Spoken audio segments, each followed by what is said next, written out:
Hey guys, and welcome to another RLCraft video. And wow, do I have a special one for you today. In this video, you will learn how to tank even the Lost City's enemies and do over 2300 damage per second in the process. In this video, I am going to detail the most powerful character build that I could come up with in all of RLCraft. Do keep in mind that this video is mainly for fun. To get this strong in survival will take an absurdly long time unless you're incredibly lucky. Without further ado, let's just jump right in. First off, I'm going to explain the most important mechanic of this build: attack speed and immunity to the Lost City's dimension debuffs. There are actually multiple ways to do both of these things, but I'm going to start with the most powerful combination for the fastest attack speed, because fast attack speed combined with the enchantment's fiery edge and swifter slashes on your nunchucks makes every enemy in the game spontaneously combust regardless of their effects, as their invulnerability frames are nearly fully ignored. To get max attack speed while still remaining in the most overall viable build in the game, you will need 3 baubles: a fire gauntlet, a mechanical glove, and a ring of the Phalis that you will turn into a Phalis nip. The ring of the Phalis increases your attack speed by 50%, but it is a transformation ring, so wearing 2 rings of the Phalis will not increase your attack speed any further. You will turn this ring into a Phalis nip so you can consume this while not taking up your ring slots. And the fire gauntlet and mechanical glove are ring baubles that increase your attack speed by about a further 20% each, but they only give about a 10% additional attack speed increase if you stack 2 of either of them, and that is why you can't just use 2 fire gauntlets or 2 mechanical gloves. You need 1 of each, so you get a 20% increase from both of them for about a 40% total attack speed buff. In total, these 3 baubles give you about a 90% attack speed increase just on their own, and that is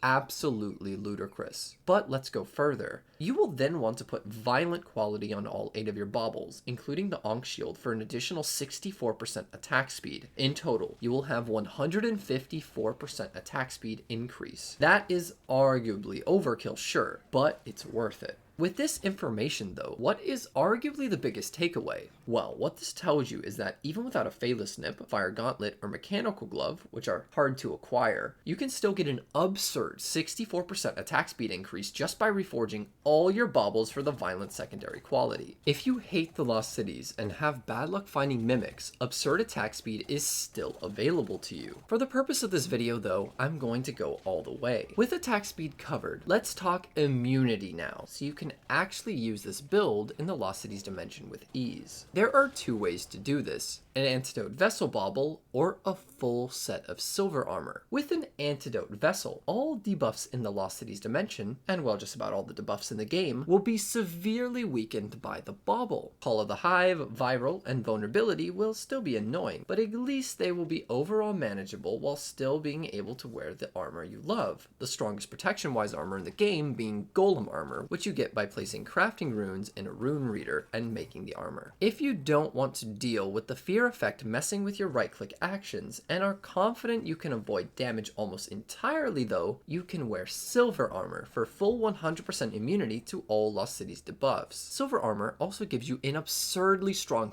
50% movement speed passive buff, and this is my armor of choice in the dimension. For this video though, I will set my own preference aside and talk about the absolute best armor route that you can get. I've just never gotten it since I haven't gotten everything in survival. In this route, you can tank the Lost Cities enemies, and it is more impressive and powerful than just kiting them, which we are still going to be doing anyways, since in general you don't want to get attacked by enemies. Fortunately now, with our insanely fast attacking weapon, we can delete all enemies besides the final Lycanite bosses instantly. The enchantments you want on your weapon are as follows. As far from my testing goes, this Nunchucks weapon has the most damage per second in the entire game alongside the baubles we are wearing, while still maintaining undying quality on all of our baubles. A quick note however is that you can put subject PE 5 on your weapon instead of subject English 4 for an additional 40% attack speed from the haste 4 it will occasionally give you when striking enemies. We will instead be using a haste potion and buffing it with wildberry wine for haste 3 in our build though, so that we can also eat a battle burrito for the insane defensive effects it gives our player. If you have subject PE, you will too easily hit potion sickness, so we wouldn't be able to use a battle burrito. From testing, haste 4 does give us a bit more DPS than haste 3 plus strength 4 from a battle burrito, but a battle burrito is necessary to make your player near untouchable in our build, so we will be using subject English and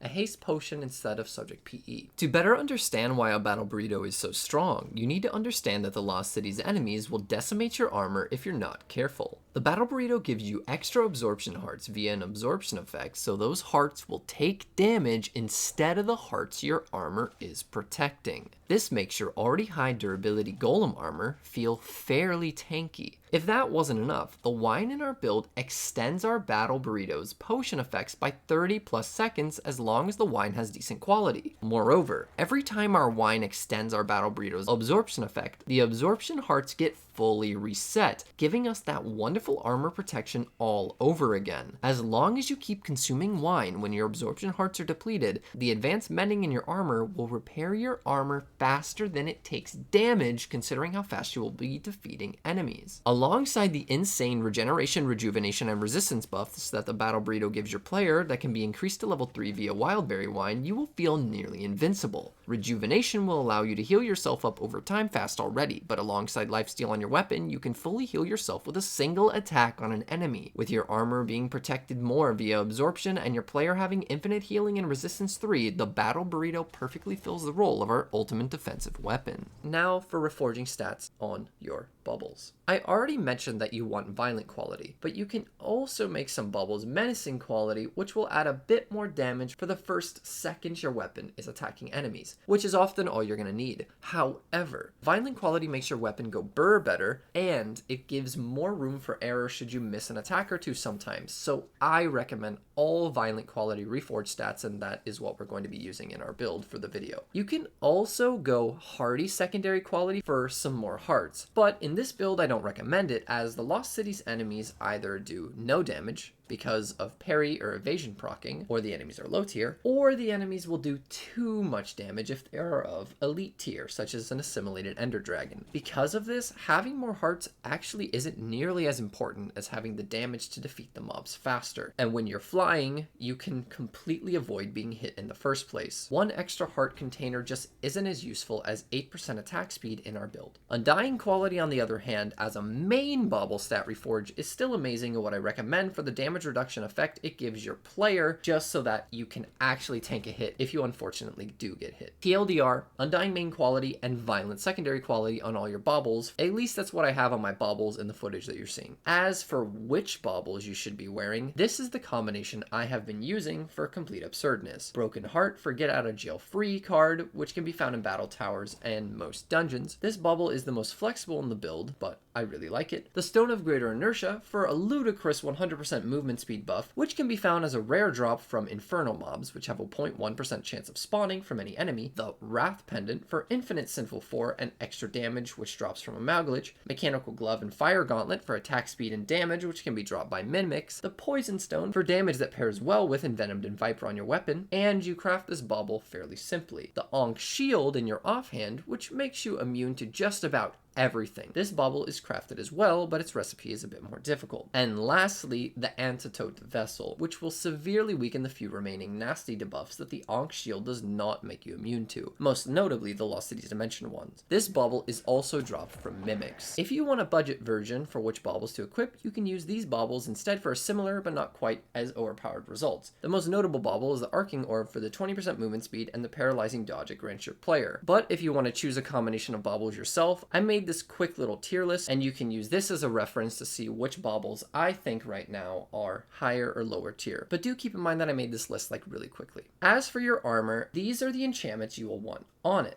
The helm looks like this, the chest plate looks like this, the pants look like this, and the boots look like this. Pretty standard stuff. If you want any of the enchantments in this video, I recommend librarian trading or enchantment table resetting for all your enchantment needs. So this build already is absurd, but it still needs to be touched up with some really important potion effects. The 3 potion effects I will mention are the Potion of Long Arms, the Potion of Wings, and the Potion of Haste. With Wildberry Wine, you can increase the strength of your 8-minute haste and reach potions, and with regular wine, you can increase your flight potion duration. Bone Mushroom Spores and Crab Legs are all you need for potions of reach, and haste potions are really easy. With Reach 3 and Haste 3 on a sweeping or legendary quality Nunchucks, you can attack all enemies from about 2 blocks further than normal, and the haste status effect will grant us a further 30% attack speed. The 2 extra reach in particular is amazing, so that in theory you can avoid ever being hit by melee enemies if you play perfectly. Ranged projectiles can still be a problem, but that is where flight from your potion and your L menu upgrades